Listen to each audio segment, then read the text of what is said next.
Kapanalig Hour. Isa pa pagbalang hapon mga kapanalig, ngayon po ay araw ng Sabado, August 31, 2024. Ako po ang inyong kumpare sa balat ng Radyo Parikoy at your service. Ayan na. Ngayon po ay huling araw ng Sabado ngayong Agosto. Ayan. At sana po ay nakabayad na po ang lahat ng utang. Ikaw ba kapanalig, nakabayad na po ng bill ng kuryente, ng tubig, bayad na daw ang ating bisita.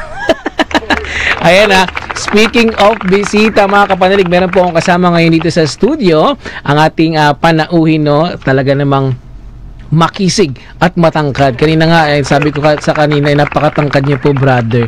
Bigla akong nanliit. Ayun, no?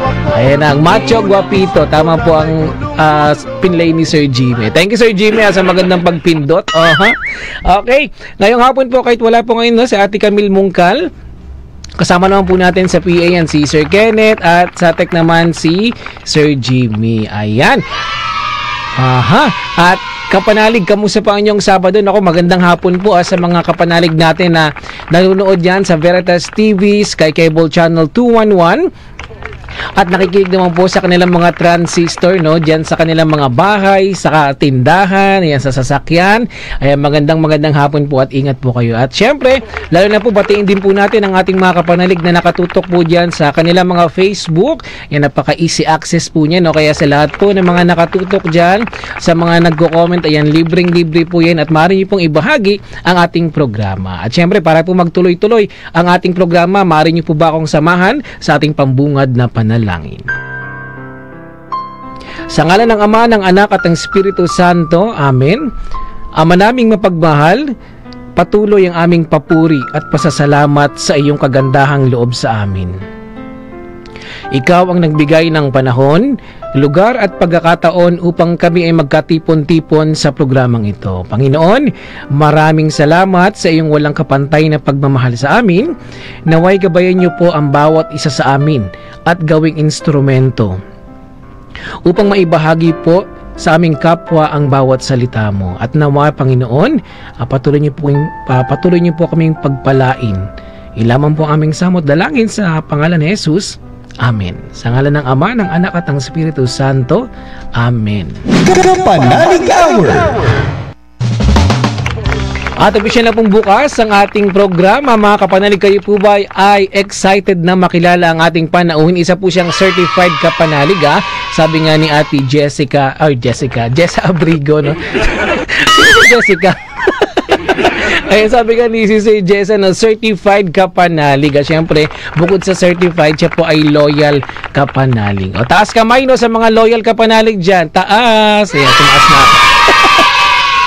Ayan, sa mga nakikinig dyan, sa mga naglilinis ng bahay, ayan, sa ating mga nanay, sa ating lola. Ayan, lola, lolo, nakapag-maintenance ka na ba? Ayan, sa aking mga nanay, tatay dyan, no, ang paalala ko lagi sa kanila, inumin ang pampabata. Pampabata nila yan, ang kanilang maintenance. But anyway, kaunting recap lang tayo, no? Last Saturday po, nakasama po natin si Sister Carmen Villavert at ang naging topic po natin ay Ako ay nananalangin sa Panginoon. At ang topic naman natin ngayong hapon, ayan, taus-pusong naglilingkod sa Diyos. O, sa lahat po ng mga kapanalig natin na nakikinig ngayon, lalo na sa mga naglilingkod sa simbahan, aktibo sa simbahan, kayo po ba ay taus-pusong naglilingkod sa Diyos? No? Panigurado, kasi yan po ang ating mission, no, na paglingkuran ng Diyos at syempre ipakita rin natin ang ating kabutihan sa ating kapwa. At syempre, mga kasama po natin ngayong hapon, excited na po ang ipakilala sa inyo, mga kapanalig. 28 years po siyang naglingkod doon sa government sector at extraordinary minister of the Holy Communion at 12 years nang naglilingkod sa kanilang parokya. Ay welcome na po natin si Brother Manuel Agustin. Magandang hapon, Brother Manuel. Magandang hapon po naman, brother. Ayan, ang ganda ng boses ni Brother. Talagang matangkad ang boses, no? Uy, sana all. Nalala ko kasi si sister nagpunta rito sa Veritas, sabi niya, ikaw pala yan, Koy. Ay, nakala niya kasi matangkad ako. Pero matangkad naman ako pagkatabi ko yung nanay ko, brother, kasi 4 flat siya. Ayan, anyway. Ayan, brother, kamusta po? Meron ka po bang gustong batiin bago po tayo mag-umpisa? Yeah, sa aking pagpunta rito at ako ay napapakinggan, nais kong batiin ang aking mga kasamahan sa paglilingkod sa Diyos bilang isang lay minister. Binabati ko sina Brother sa Chito Sarinas, George Mosvela, Noel Foronda, sina lector commentator na si Sis Bim at saka si Tony, at saka si Brother Willie Signo at saka si Brother Ern, na kung saan sila yung nag-recruit sa akin bilang lay minister. Yun lang po ba, brother? Apo. Okay. Meron po bang mga dyan, listahan ng mga may utang sa inyo? Huwag natin batiin. Wala naman po kasi wala naman po akong may papautang. Wala tayong pautang. Ayan, anyway. Brother, kayo po ay matagal ng Kapanalig member, kasi po Kapanalig, habang naka-off po tayo, naka-commercial, kami po ay nag-uusap din ni brother, na nagtatanong ako konting background niya. Kayo po ay 12 years nang naglilingkod sa parokya. Correct po. Matagal na po, at kayo rin po ay aktibong miyembro din po dito sa Kapanalig community. At tanong ko lang po, brother, malaki po ba ang naitutulong ng mga programa ng Radio Veritas para, alam mo yun, mas lumalim pa ang pananampalataya sa Diyos, lalo na't ikaw ay matagal ng aktibo sa simbahan? Opo, sadyang malaki po talaga ang naitutulong ng mga programa ng Radio Veritas. Para mas lumalim pa ang pananampalataya sa Diyos ang mga bawat individuals o ang mga bawat isang binyagang Katolikong Kristiyano. Gaya ng programang ito ay yung tinatawag nating Kapanalig on Wheels o yung Kapanalig 846, na kung saan magbibigay ka ng voluntaryong pledge dito sa Radio Veritas station, at lahat ng malilikom na halaga o bagay in the form of cash or in the form of in-kind ay gagamitin sa pagpapatuloy, pagpapaunlad ng Radio Veritas program at pagbibigay tulong sa mga kapanalig o mga taong nasa marginal sector na higit na nangangailangan ng tulong. Counting background lang, paano po kayo naging miyembro po ng ating community dito sa Veritas po? Or paano ka po naging Kapanalig member? Ito po ay nagsimula nung babalikan ko sa taong 2012, na kung saan ay meron akong struggle sa buhay. Ako po noon ay isang jobless. Ngunit sa kabila ng pagiging jobless o tatawagin nating walang trabaho, sa halip na ituon ko ang aking panahon sa barkada o bisyo, ay nanatili po akong patuloy na umaattend na mga misa at nakikinig ng mga programa sa Radio Veritas, na kung saan nung mga panahon na yan ay meron ako maliit na transistor at napapakinggan ko mga programa dito sa Radio Veritas. At dyan na rin po nahubog yung aking plano o kaisipan kung paano maging member dito, at nagsadya nga po ako rito sa Himpilan at nag-apply ako hanggang sa ma-issuean po ako ng Kapanalig ID. At nagsimula na dyan ay ang regular kong pag-a-attend ng misa dito at pag-a-attend ng mga events kung mayroong mga invitation. Yung mga yung tinatawag ni brother na events, ito yung mga activities natin, dito sa ating Kapanalig community. Alam mo, brother, nakakatuwa kasi naitatanong po namin kung paano po talaga sila naging miyembro, kayo, kagaya po ninyo. Nagtatanong po kami kung paano sila naging miyembro ng ating Kapanalig community, at madalas po talaga ay sa pakikinig po sa stasyon. Yan po ang talagang nangyari sa buhay ko noon, at tuloy-tuloy na nakikinig sa mga programa dahil lang sa sa isang maliit na radio transistor na iniingat-ingatan ko talaga na siyang naging libangan ko kahit sa bago pagtulog sa gabi. Ay marami talagang napapakinggan na programa na kung saan nakatuon lahat sa spiritual upang hindi ka maligaw ng landas. Dito po sa pagiging extraordinary minister of the Holy Communion, paano ka naman po naging miyembro dito, brother? Yan pa rin, related pa rin po yan, brother, sa pagiging struggle ko sa buhay nung ako ay jobless noong mga panahon na yan. Dahil sa ako ay dating miyembro noon ng Armed Forces of the Philippines o kawal kung tawagin. So masigasig at masipag akong mag-jogging sa umaga, dala-dala ko pa rin po yung aking maliit na transistor. At iyon ay napakinggan ko yung panawagan na yung gustong sumali sa ganitong gampanin ay may pagkakataon na mabigyan ng tungkulin. So ginawa ko pa rin, nagsadya ako sa pinakamalapit na fees ng mga panahon na yan, at ito ay yung sa fees Maynila. Malapit pa rin sa lugar namin. So dyan ay nakilala ko sina Brother Willie Signo at saka sina si Brother Obet na siyang peace builder that time. So sa kanila po ako humingi ng gabay kung paano maging miyembro ng lay minister. Kamusta po yung pagiging isang lay minister po? Malaki po ba ang naitulong nito sa inyo, lalo na po sa inyong spiritual na pananampalataya? Mas naging bukas po ba kayo? Katunayan po ay yung paglilingkod bilang isang lay minister ay hindi naman ito sadyang obligasyon na kinakailangan mong atinan, kundi ito ay sadyang magbibigay sa iyo ng kalinisan ng puso, sapagkat nakatuon ang iyong puso't damdamin sa Panginoon sa pamamagitan ng paglilingkod. Kasi hindi naman totally na naglilingkod tayo sa Diyos upang mapalapit tayo sa Kanya, kundi ang pinaglilingkuran natin dito directly na tinatawag din nating simbahan ay ang ating kasamahan din na umatin ng misa o umatin ng activities na yan. Ito yung mga sinasabi natin mga Katolikong Kristiyano. Ayan. Nakakatuwa no, kasi dahil sa pagiging jobless ni brother, no, kayo po ay, alam mo yun, kayo po ay naging bukas din po sa ating simbahan, at doon niyo po mas nakilala ang Diyos para at least kayo po ay mag full pledge na maglingkod.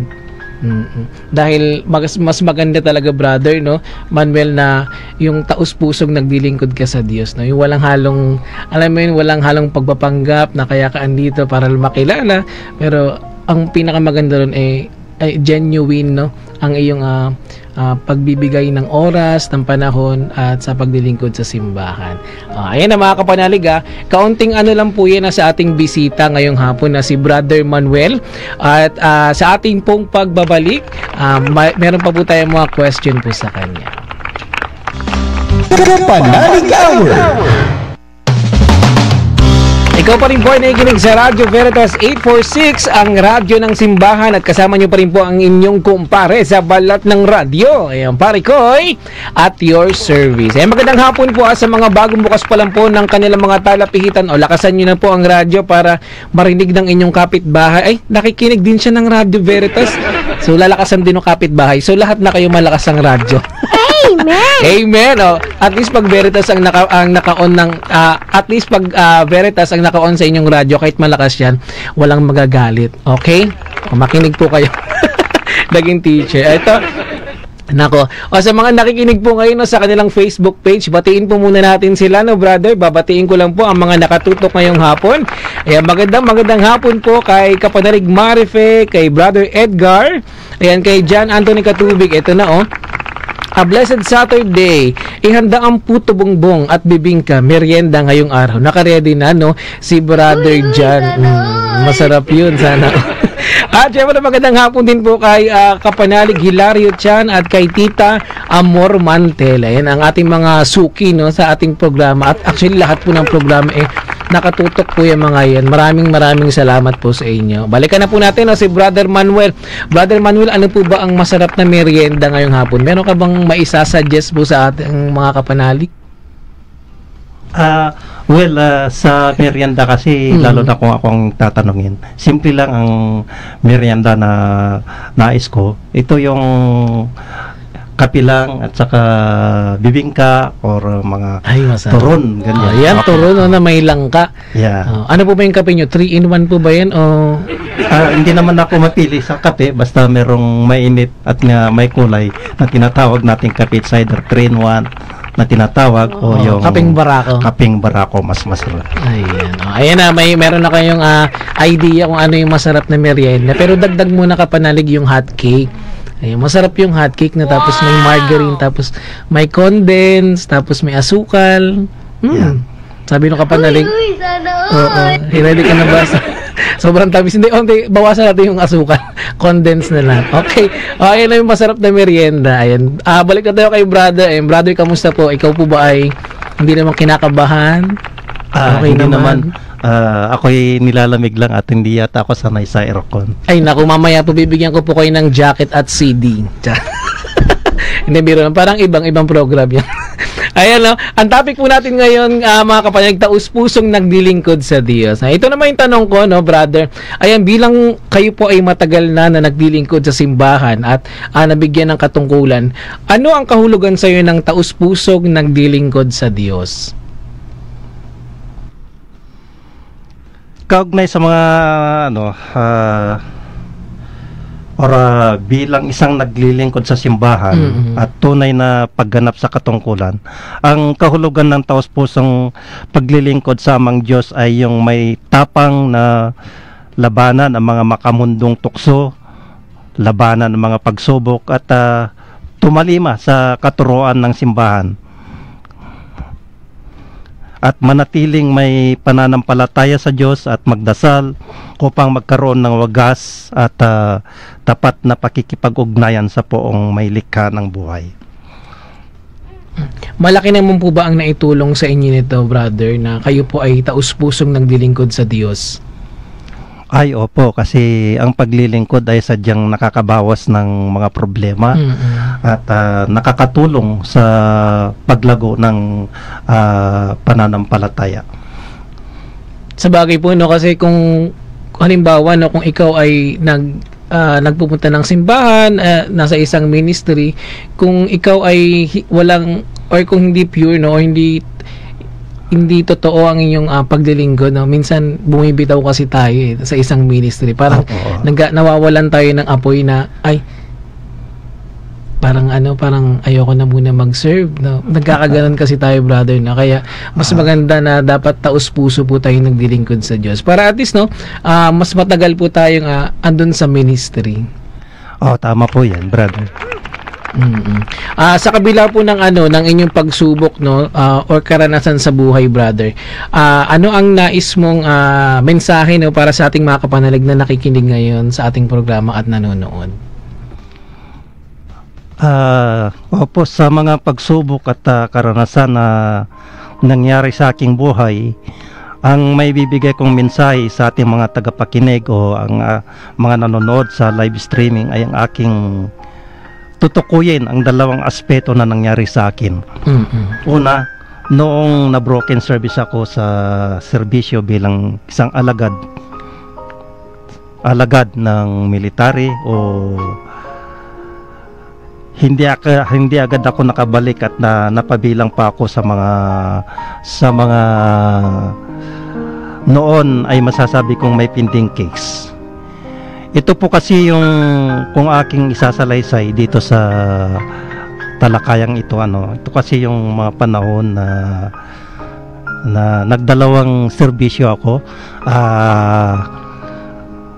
Dati akong miyembro ng Air Force at lumipat ako sa Army. Ito po yung tinatawag na Pillar Cad Officer kung tawagin, na kung saan mayroong 2 taon na kontrata. Na pagkatapos noon ay babalik ako sa pagiging Air Force. So nung natapos ko po yung kontrata ko sa Philippine Army bilang isang CAD Pillar Officer, ay hindi agad ako nakabalik sa Philippine Air Force, na ito na yung simula ng struggle ko sa buhay. Ibig sabihin ay nawalan po ako ng trabaho. So, iyan yung mga panahon na lumapit at talaga ako hanggang sa mga simbahan na mga sikat. Pumupunta ako sa Baclaran, pumupunta ako sa Quiapo, kay Poong Jesus Nazareno, at humihingi ako ng tulong, at nagpupunta rin ako sa Shrine of Padre Pio sa Pasig, at hanggang nakarating ako sa Divine Mercy sa Marilao, Bulacan, upang ilapit ko ang aking naging problema. So, sa madalit sabi, sa patuloy kong paghingi ng tulong sa ating mahal na pong Diyos, ay napakinggan naman ito bilang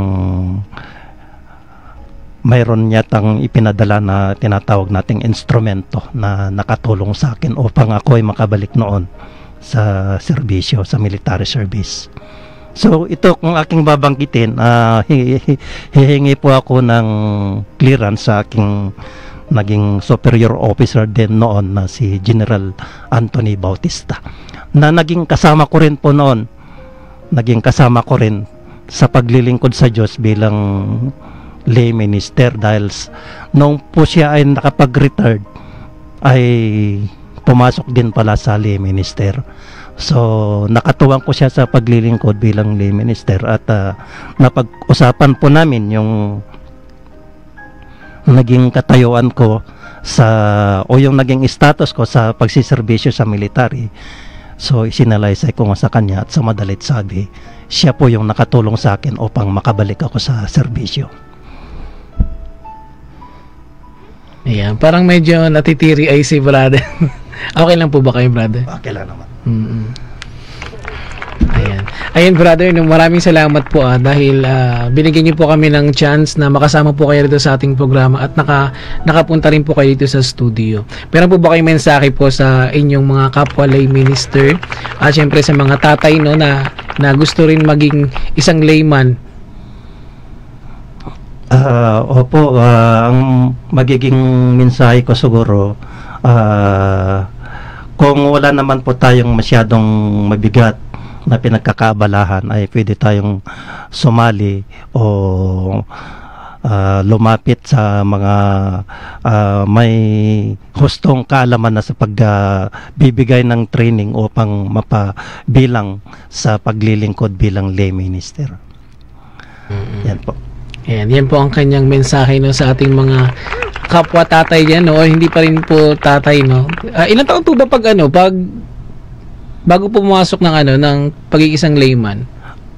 Sa naging requirement ko nung ako ay mag-training, basta meron ka lang naman na may bibigay na marriage contract na ikaw ay married, tapos 20 above, pwede na po. Pwede na. Ayun, sa lahat po ng mga nakikinig ngayon at may mga ang tawag dito wala pa naman pinagkakabalahan din sa buhay, no. Mari po kayo magpunta po sa inyong mga parokya para at least maging miyembro din po kayo ng layman. Ayan. Brother, maraming salamat po sa pagkakataon at oras na maibahagi po, no, at mapag-usapan natin ang ating topic na taus-pusong nagdilingkod sa Diyos. At sana po sa mga kapwa din natin, no, na nagdilingkod sa Diyos, maging maging instrumento rin po tayo sa ating mga kasamaan sa simbahan, at syempre gawin po nating makabuluhan din po ang ating pagdilingkod. Tama po ba ako dun, brother? Tama po yan, brother ko. Pero po ba kayong mensahe po sa inyong pamilya, mga anak na nakikinig po ngayon? Okay, binabati ko din lang ang aking pamilya at ang aking anak, na kung nakikinig man din sila ngayon, sapagkat ngayon ay ang aking anak ay nasa sa poder ng aking kapatid, na kung saan nalipat siya ng trabaho o destino ng trabaho, at doon na rin siya po nakatira sa Tarlac. Siya po ay isang nasa call center sector. Okay po. Magandang hapon po sa mga taga-Tarlac po dyan. At anyway, meron pa po ba kayong gustong batiin po, brother, bago po magtapos ang ating programa o pag-uusap po natin? Nabati ko na po yata yan. Sige po. Wala na po. Tapos na po yun. Ayan mga kapanalig, na kasama po natin si Brother Manuel Agustin ngayong hapon. Meron pa po ba kayong gustong mensahe po sa ating mga kapanalig na nakikinig ngayon at sa mga hindi pa po miyembro? Ang may dadagdag ko dito, yung mga interesadong tumulong sa ating himpilan dito sa Radio Veritas, nais kong bigyang diin yung nasabi ko kanina na pagbibigay ng pledge. So kung meron din tayong konting may bibigay upang patuloy na may pagpatuloy at magawa o paunlarin ang programa dito sa Radio Veritas, ay wag po kayong magkatubili na magbigay tulong sapagkat ito ay napupunta hindi lamang mismo dito sa station kundi sa mga higit na nangangailangan. Ayan. Ayan na mga kapanalig, narinig niyo po si Brother Manuel. At Brother Manuel, maraming salamat po at kita-kits po tayo na sa mga susunod na activity dito sa Kapanalig Community at sana po ang inyong mga kaibigan kasamaan sa simbahan ay maging miyembro din po at sana po maakay niyo po sila dito sa ating community sa Veritas. Maraming salamat din po. Ayan. Ayan mga kapanalig, no, sa lahat po ng mga hindi nakaabot no, kay Brother, maaari nyo naman po itong i-replay no, ang ating programa. At syempre, kunin na rin po natin ang pagkakataon na sa lahat po ng mga nakikinig sa kanilang transistor, sa nanonood po sa Veritas TV, Sky Cable Channel 211, at sa mga nakatutok sa kanilang mga Facebook page. Ayan, kung hindi pa po kayo miyembro ng ating Kapanalig Community, maaari po kayong magpa-register po, magpatala po, madali lang po maging miyembro rito. Maging miyembro. Ayan. Paano nga ba maging miyembro ng Kapanalig Community, pare koy? Madali lang po yan. I-text nyo lamang po ang inyong full name, address, contact number, birthday, civil status, at parokya. Ayan. Ulitin ko po, Kapanalig, i-text nyo lang po ang inyong full name, address, contact number, birthday, civil status, at parokya. At kung kayo naman po ay ang tawag po rito ay kayo naman po ay naka-Facebook ayan at wala kayong load, mari po kayong mag-message po sa ating Facebook page. Ayan. At mamaya po no, sa ating pagbabalik, babasahin po natin mga text messages nyo po na pagbati at may mga announcement po tayo. At ikaw pa rin po ay nakikinig sa ating stasyon Radio Veritas 846, ang radyo ng simbahan, at kasama nyo pa rin po yung kumpare sa balat ng radyo, Pare Koy, at your service. Ayan. Ayan, nakasama po natin kanina no, mga kapanalig, si Brother Manuel. Talaga naman pong nakakatuwa na makipagkwentuhan din, lalo na pag live po ang ating guest. No? Kaya salamat po. At sa mga hindi pa po nakapanood, nakaantabay sa ating programa dahil may mga pinaggagawa or activity sa buhay, no? Maaari nyo naman po itong mapanood po sa ating YouTube channel. Search lang po ang Kapanalig Community. At bago po tayong magtapo sa ating programa, kanina po nabanggit po namin kung ano nga ba ang masarap na merienda. Meron naman nagbahagi sa ating text line, no? Ito po sa Good PM Pare Koy. Ayan, sarap na merienda, mango shake at turon na malagkit. Ay, masarap yun. Sarap. Malagkit at mango shake. Pero may masarap ako mango shake, brother, na sabihin ko sa iyo. Ayan, at sabi naman po dito ng 1068, good afternoon po, pwede po bang pakigreet mo yung kapwa ko miyembro ng Charismatic Community na si Sister Grace Garcia ng happy birthday ngayong araw, August 31. Galing po ito kay Brother Luis Santos ng San Felipe, Neri Catholic Charismatic Community. Salamat po. God bless. Ayan, maraming salamat po sa ating sender, no? Happy birthday po kay Sister Grace. Ayan, sana po bigyan ka po ng siksik, liglig at umaapaw na biyaya. Siyempre, batiin na rin po natin si Father Jade. Ayan, Father Jade, happy birthday po. At sa ating mga kapanalig na nakikinig ngayon na merong mga kaarawan, no, happy birthday po sa inyong lahat. At sana po nabigyan po kayo ng siksik, liglig at biyaya ng Diyos. Ayan, maging happy po tayo. Wag po natin kalimutan maging masaya everyday kahit napakadami po nating pinagdadaanan sa buhay, no. Amen. Amen. At wag po natin ikahiya ang edad. Oh, ilang taon ka na ba ngayon, kapanalig? O kasi ako, ilang taon na ba yung guest natin kanina? Siguro kung titingnan ko, ang guest natin ay nasa mga 40 plus po ba, 50? Ako po ay kasi senior lang nung nakaraang Lunes. Ay, wow. Hindi pa halata. 60 hindi pa po halatang senior. Para po ayun yung guest nung Sabado, hindi pa po halata na na senior citizen na. But anyway, ganyan po talaga yung mga taong aktibo sa simbahan. Talagang binibiyaan ng magandang ora, no. Kaya kung ikaw, kapanalig, hindi pa po aktibo sa simbahan at medyo nawalan ka ng ng apoy, no, sa iyong pagsisilbi, no. Ayan. Magtungo na po ulit sa inyong parokya. Ayan. Ito na, mga announcement po tayo, no, sa ating Next month po, no, kayo po ay aming iniimbitahan mga kapanalig sa September 7, 2024. Ayan, araw po yan ng Sabado at yan po ang ating first Saturday of the month. Ayan, ano nga ba pare ko ang meron tuwing first Saturday of the month? Ito tuwing Sabado po nagkakaroon po tayo ng Kapanalig Day. Sa lahat po ng mga hindi pa po nararanasan ang ating Kapanalig Day at gusto pong maranasan, maaari po kayong magpunta dito sa ating stasyon po para at least po makarinig po kayo ng mga spiritual talk po, no? At ang ating pong magiging topic dyan, kapanalig, kapatawaran ng Diyos at pakikipag-ayos sa ating kapwa. Maganda po yan, i-note nyo na po kapanalig. Ang ating topic po ay kapatawaran ng Diyos at pakikipag-ayos sa ating kapwa. Para at least pag meron tayong question and answer sa ating Kapanalig Day, ay makasagot ka kagad. Meron ng kaunting kopya. Ayan. At magbibigay po ng ating spiritual talk po niyan ay si Reverend Father Orly Jimeno, OFM. Yan. Sa mga supporters po ni Father Orly, maaari po kayong magtungo po sa ating stasyon. Ang address po natin ay 162 West Avenue, corner EDSA, Quezon City. At anong oras naman ito gaganapin pare ko? Ito po ay gaganapin ng alas 9 ng umaga hanggang alas 11 ng umaga. At makakasama nyo rin po dyan ng inyong mga kapanalig coordinators.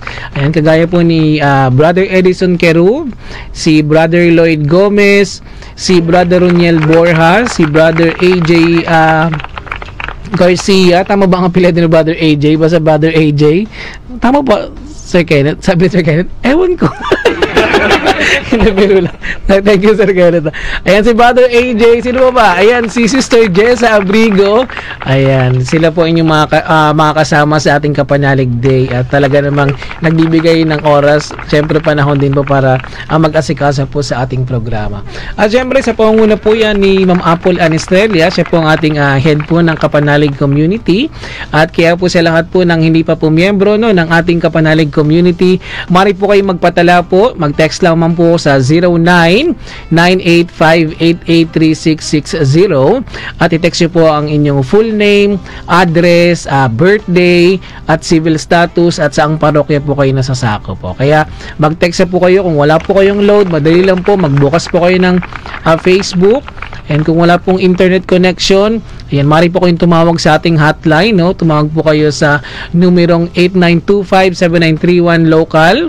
Ayan, 119 or 128. Ayan, tawag na po kayo kung kayo po ay kasalukuyang nakikinig ngayon at hindi pa po miyembro ng ating Kapanalig Community. At sa lahat naman po ng mga kapanalig na nais naman po magbigay po ng tulong sa ating foundation dito po sa Radio Veritas Foundation, madali lang po at ito po ang ating detalye. Sa lahat po ng mga gusto magpadala po sa GCash account, narito po ang detalye ng ating GCash. Ayan, sa lahat po na nakikinig sa radyo, ito po, didictate ko po sa inyo. Ito-text ko po ang numerong 0998588360. Ulitin ko po, 0998588360. At ang account name po niyan ay si Ma'am Apple Anistrella. At kung kayo naman po ay nakatutok po sa inyong mga TV or nakatutok sa monitor ng inyong mga cellphone, maaari nyo naman pong i-scan na lang ang QR code na inyong nakikita. Madali lang po yan, itututok nyo lang po yung inyong phone dyan sa mga monitor. At kung kayo po ay nakapaghulog na, huwag niyo pong kalimutan i-update po ang numerong 0998588360 para at least po alam din po nila na kayo po ay nakapagbigay din po ng pledge or tulong sa ating foundation. At syempre, ang Veritas po kasi at ang Kapanalig Community ay pag nagbibigay po kayo ng tulong, meron din po kaming ibinibigay na regalo or pasasalamat po sa inyo sa pagbibigay ng oras at panahon. Syempre sa pag-e-effort din po na tulungan po ang ating foundation po. At sa lahat naman po ng mga kapanalig natin na nais mo magpadala sa ating bank accounts at wala pa po kayong kopya po or detalye ng ating bank accounts, i-dictate ko po yan sa inyo. Ito po ang ating account name. Ready na po ba ang papel at ballpen? Okay, ayan, ready na. Game na ha. Ito ang ating account name, DZRV. Ayan, Radio Veritas Foundation Incorporated. Sa Metro Bank, ang account number po natin, 076307-6270210. At sa ating BDO account number, ito po, 001-630011876. At sa ating BPI account number, maaari nyo pong ipadala sa 0213-325191. At sa PNB naman, ang ating account number,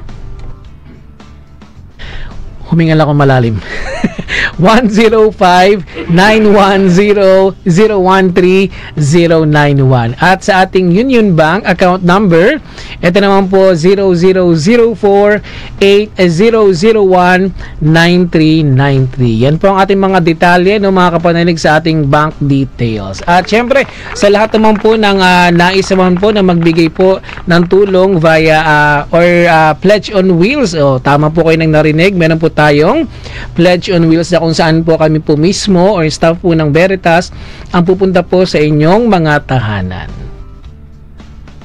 Ito po ang ating mga schedule, mga kapanalig. Ito, makinig ng mabuti. Okay. Pag Monday po, wala po tayong schedule niyan. Pahinga po muna tayo.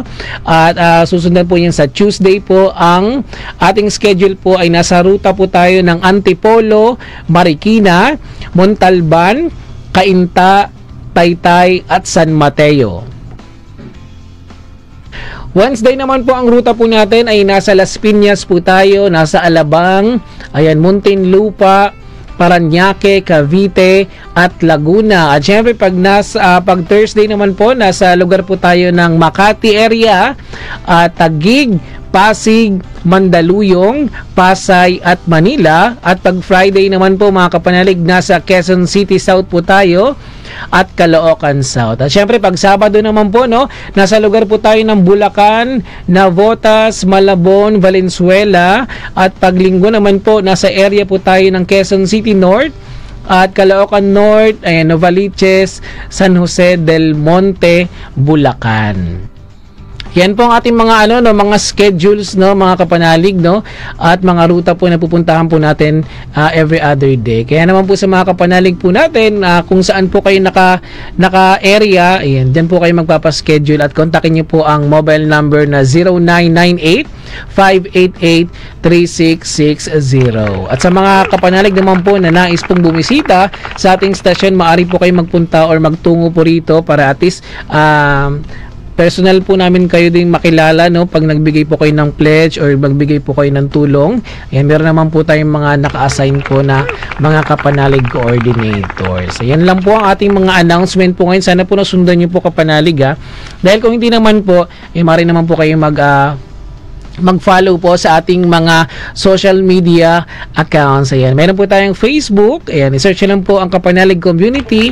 Kung meron ka namang IG sister or brother, may IG ka, no, madalas po mag-post doon.